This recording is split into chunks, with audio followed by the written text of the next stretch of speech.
Շնորհակալ եմ, մեծարգո պարոն վարչապետ, մեծարգո պարոն փոխնախագահ, հարգելի գործընկերներ, սիրելի ուսանողներ կամ աշակերտներ։ Ուզում եմ սկսել, Տիկին Վարդանյան, խոսեցիք մակարոնի գնից, որ թանկացել է, չգիտեմ, 20%, 30%, բայց էլի վերջակետ դրեցիք ու շարունակեցիք։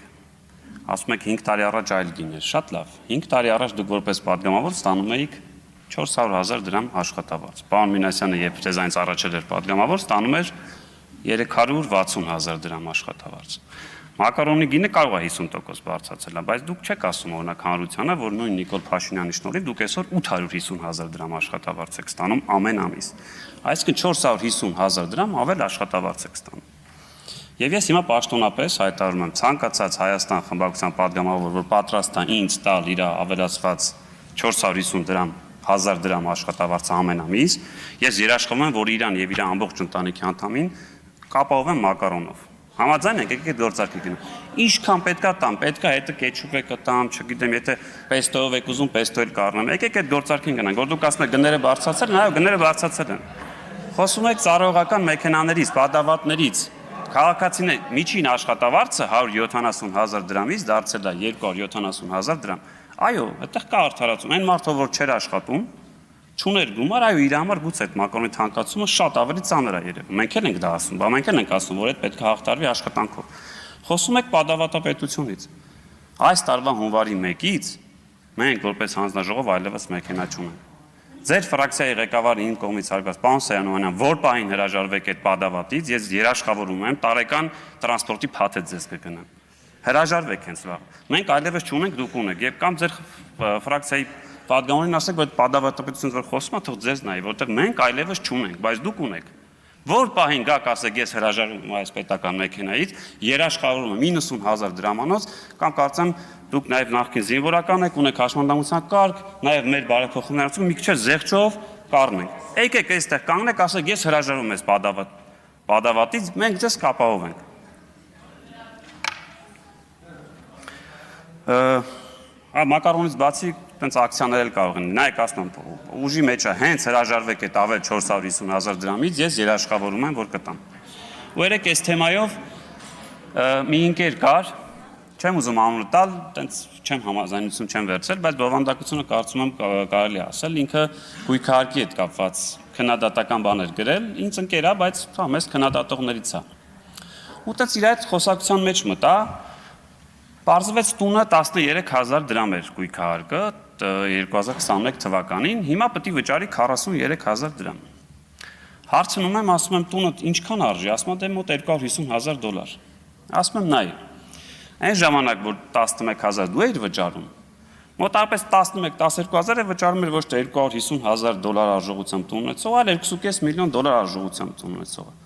Ասում եմ հիմա քո իդեպ, այնտեղ որտեղ ինքն է ապրում, գուցե շատ քիչ դեպքերից է, բայց լավագույն այգիներից է, որ քաղաքապետարանը ֆանտաստիկ է ուղղակի սարքել։ Ասում եմ հիմա դու 10,000-ի տեղը 40,000 ես վճարում, այն մեկը, որ ուներ $2.5 միլիոն արժողությամբ տուն, որը հիմա ասենց գոռում է, ինքը 13,000-ի փոխարեն վճարում է 450,000 դրամ։ Եվ ստացվում է, որ դու ավելացնելով 30,000 իր մասնաբաժինը ավելացրել ես 400,000 եւ ավել, ինչի արդյունքում դու ունես հիմա այս այգին։ Լավ է թե վատ։ Եկանք այն արդյունքում ասում եմ, հա, ճիշտ ես ասում։ Ինքը հիմնականում վիճարկում էր այն կոնտեքստը, որ երեք վարչապետն ասել էր, որ հիմնական բեռը ընկնում է այդ հարուստների կամ այդ շքեղության վրա, ասում էր, բայց իմն էլ է 4 անգամ, ասում հա, կոնը 4 անգամ է բարձրացել, այն ուստեինը 400 անգամ է բարձրացել։ Հա։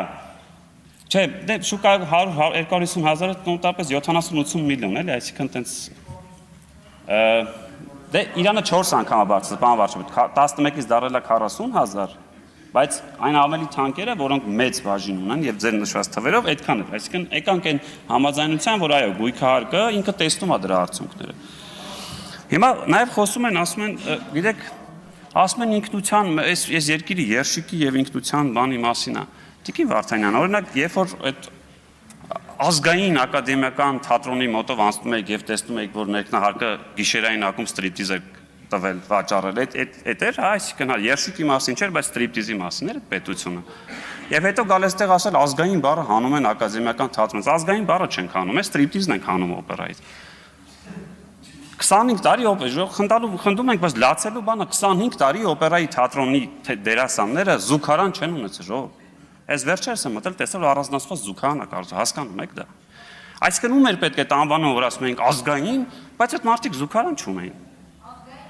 Կամ ազգային պատկերասրահի պատերի տակ, որ զուգարան էր դարձել, այդ ազգային հատկություն էր, հա, գնալ միզել ներողություն արտադրության ազգային պատկերասրահի պատերի տակ, տեսել եք ինչ էր կատարում։ Կամ ասում եք պարակտում, Տիկին Գալստյան, իմ կարծիքով մոլորության մեջ եք, նաև դուք, որտեղ այնտեղ, որտեղ քաղաքական պարակտում չկա, այդ վատ բանի մասին է խոսում։ Ես եւ դուք միասին Միացյալ Նահանգներում ենք, Տիկին Գալստյանը չգիտեմ, պատվնով սա թե չէ։ Այս ամերիկացի կոնգրեսականներին ասում է, դե մեր մոտ սևերի ու սպիտակների է բաժանած, այս մարդն ասում է, հա, մեր մոտ է կարմիրների եւ կապուտների է բաժանած։ Ասում է, չէ, մեր մոտ սրանց ասում են, այս մեր մոտ այն մարդն ասում է, հա, մեր մոտ էլ հանրապետական էին, փիղ են ասում, դեմոկրատների էշ։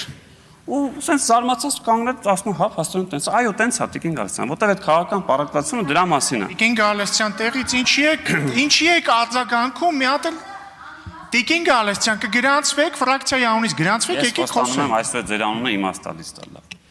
մեկ էլ չեմ հասկանում էլի գալիս են այստեղ գալիս է կանգնում է մի մարդ խոսում է ինչ Գալստյան մի ընդհատեք տեղից զուտ ազնիվ չի էլի այսինքն մի գործարարից ասֆալտը ուզես որ գա քո տան դիմացը անի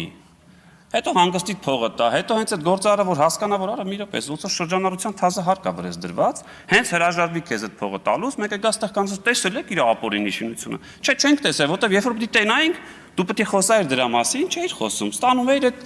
եկամուտները Տիկին Էլինար Վարդանյանը մեջաբերում Նախորդ օրվա այն միսորվա վերցել եմ իմ եւ իր հարցազրույցները։ Կամ լավ, մի արտահայտություն եմ անում, մեջբերում եմ անում։ Ներքին եւ արտաքին քաղաքականության բոլոր ոլորտները ձախողված եւ տապալված են։ Այսպիսով կրկին ունեցանք ապօրինի ճանապարհով ձևված իշխանություն, որի արդյունքում անհուսությունը խորանալու է, անարդարությունն է խորանալու ավելի է մեծանալու արտագաղթը եւ լրջորեն վտանգված է մեր երկրի անվտանգությունը։ Գիտեք այս հայտարարությունը ով արել ու երբ։ Իմ կողմից էլի արված պարոն Սերյան Օհանյան 2017 թվականին։ Հիմա գալիս կանգնում ասում եք այն ժամանակ ամեն ինչ լավ է ժողովուրդ դուք եք ասել որ այն ժամանակ իդեպ այս բոլոր խոսքերի հետ համաձայն եմ ամբողջությամբ պարոն ինչ ասել եք համաձայն եմ բայց դուք եք ասել բոլոր ոլորտները ձախողած եւ տապալված են ներքին արտաքին անվտանգությունը կա մեր երկիրն է վտանգված է հիմա էլ այստեղից նույն պարոն Քոչյանն եկել էր Լևոն Քոչյանն ասում էր ես չեմ պատկերացնում որ այն ժամանակ մեկը գար ասել որ երկիրը վտանգված է ժողովուրդ ջան ասել եք այն ժամանակը դիմադիր էր Եվ քանի որ կրթությունից խոսացին, ես բոլորի խորհուրդ կտամ մի հատ գիրք եմ ես վերջերս ընթերցում Պողոս Պետրոս, կարդացեք էլի, մեր վերջին 200 տարվա այս պատմության մասն է ու այսօր մի էջ էի ընթերցում, որ չգիտեմ, միցակ համընկավ էլի։ Իդեպ Քաջազնունուց էլ տողեր կար, երևի այդ մասը ասեմ էլի, ժամանակս եթե հերիք Թուրքիան, այո, Եվրոպայի սա 20-րդ դարի սկզբի մասին է։ Ասում է Թուրքիան, այո, Եվրոպայի եւ Ռուսաստանի կողմից իրեն պարտադրված հայկական ռեֆորմների պատճառով գրգռված էր հայության դեմ, բայց անմիջ ծնապարծությամբ եւ հիվանդագին ռուսամետությամբ կամավորական շարժում սկսելով ըստ էության պատերազմ հայտարարեցինք Թուրքիային։ Հրահարեցինք, որ օր առաջ եւ առավել եռանդով ձեռնամուխ լինել հայկական կոտորածներին։ Քաջազնունու անունը տվեցիք։ Ասպա Վանից եկավ Քաջազնունին, պաշտոնական հանձնարարությամբ զեկուցեց, որ Վանի եւ Արևմտյան Հայաստանի մյուս դաշնակցական կամավոր կառույցները կտրականապես դեմ են այսպիսի շարժում ստեղծելով, համարելով, որ սա վտանգում է մեր պետականությունը կամ հայերի անվտանգությունը։ Մեկ երկուսս այդ թվում եւ ես Աբգար Դպիր հեղինակն ասում, քո շնորհիվ քիչ թե շատ լուսավորվածս փորձեցինք խելամիտ գտնել պահանջը, բայց Նիկոլայ Կայսր ու Ռուսաստան աստվածացնող մեծամասնությունը ոչ միայն 1-2-ից, այլև Քաջազնունու բերանը փակեց։ Հետո շարունակում ասում, ինչև է։ Պատերազմը, որը համաձայն ազգային բյուրոյի հավաստիացումների եւ ցարական խոստումների հայկական 6 վիլայետներին առնվազն ինքնավարություն պիտի տար, սկսվեց խորշակի պես անցավ մեր խանդավառության վրայով եւ երեկվա հարսնակավորներս այսօր նստած ենք Արևմտյան Հայաստանի շիրիմի առաջ։ Էս էլի ձեր դաշնակցական հատվածներից է։ Ու շարունակում է։ Ասում է Գերմանիայից ու Անգլիայից ենք դժգոհում, որ միջամտում են մեր գործերին։ Ռուսները բոլորին տվել անցել են։ Վարդապետին ապշեցնում են հայ էմիսարները, որոնք Ռուսաստանից, էս էջն է ես որ կարդում եմ, որոնք Ռուսաստանից գործուղվել են դեռևս ոտքի չկանգնած երկրի հիմքերը քանդելու 10 վայրկյան կամ 20։ Եվ քանդում են։ Քանզի դարերով օտարի հպատակության ընտելացած հայը տեր է ուզում։ Վերջին 100 տարում էլ ռուսին է տեսել։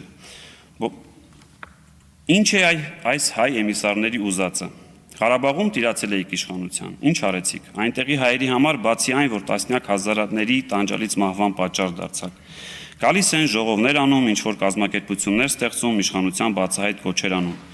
Ինչով է նրանց խանգարում այս պետությունը։ Խանգարում է այնքանով, որքանով խանգարում է Ռուսաստանին, որը չի պատկերացնում, թե հայը պետք է իր ոտքի տակից գնա եւ ահա իր շներին է ուղարկել այստեղ հաչալու։ Բայց ցավոք